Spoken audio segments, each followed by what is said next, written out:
natala no na ikolo. Oh, yango. Mama ngai. Wow. Classique. Propre, propre.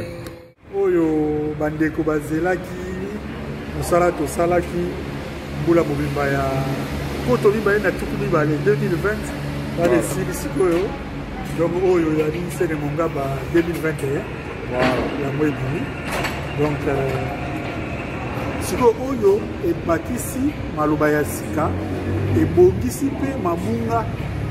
Donc ça a ajouté des nouvelles entrées et ça a corrigé par rapport à tous nos lecteurs, les remarques, les éditions et plus enrichi.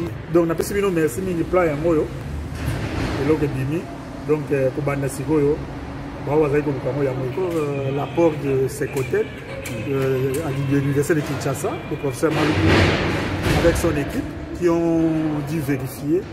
Et on a eu Papawa là pour les Kiswahili, Katompa, les dictionnaires de Kabuta en ligne, Monoko pour le Lingala. Donc c'est un grand travail.